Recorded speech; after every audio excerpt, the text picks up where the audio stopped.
Çok yoğun oluyor yani bayağı bir zorlanıyoruz.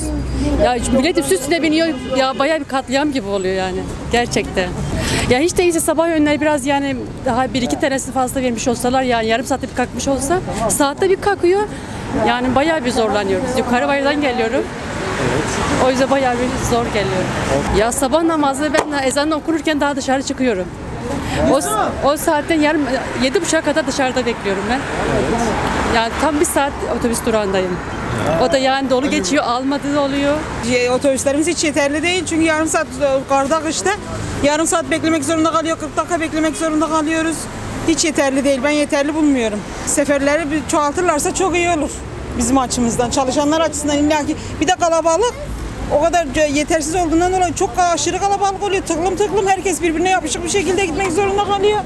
Yani seferleri çoğaltırlarsa çok iyi olur bence. Otobüslerin durumunu görüyorsunuz. Kalabalık var. Aşırı bir kalabalık var.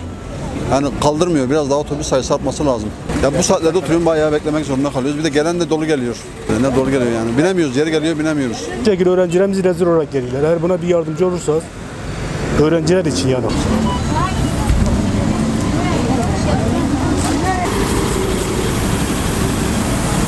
Gerçekten şu anda Gaziantep'te yaşanan toplu taşıma araçlardaki sıkışıklık bizim de gözümüze çarpıyor ve görüyoruz şu anda.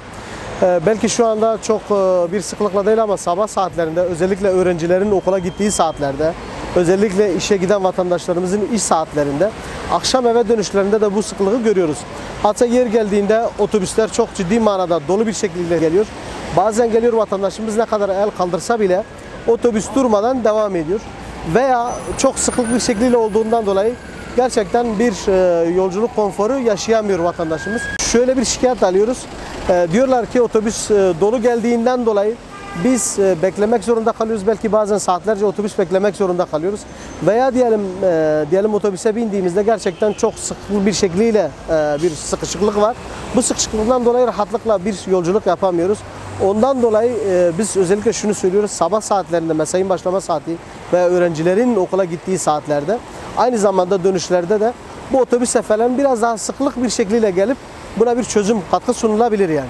Gazi şehrimizde özellikle trafik bir sorundur, bir sorun haline gelmiştir. Belki özel araçlarıyla yola çıkmak isteyen insanlarımız var. Ama malum sizin de bildiğiniz gibi işte bu semtte olsun veya Çimento kavşağı olsun, Perlikaya gibi kavşaklarda olsun ciddi manada bir trafik sıkışıklığı neden oluyor. Onun için toplu taşıma araçlarının sefer sayısının arttırılması lazım. Şu anda gerçekten bazı hatlarda otobüs sayılarının çok olmasından dolayı bazılarında da azlık gözüküyor. Vatandaşlarımız belli bir saat beklemek zorunda kalıyorlar.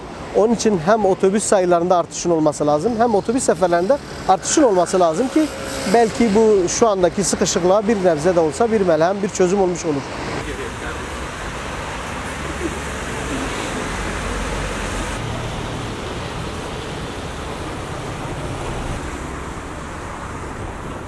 Özellikle şu anda çarşı merkezinde ve tramvay hat duraklarında kart dolum cihazları bulunmaktadır. Yeteri derecede bulunmaktadır. Ama buna beraber özellikle bazı mahallelerde, kenar semtlerde dediğimizde bu dolum cihazlarının eksik kaldığını görebilmekteyiz. Onun için belki online sistem üzerinde dolum yapan vatandaşlarımız olabilir. Ama bunu yapamayan gerçekten yapamayan vatandaşlarımız vardır. Onlar için özellikle kenar semtlerinde uygun olan yerlerde kart dolum cihazının olması lazım.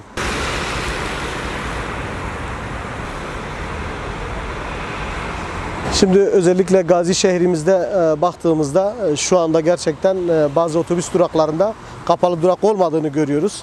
Bu da ister istemez vatandaşımızın şöyle bir mağduriyeti oluşuyor.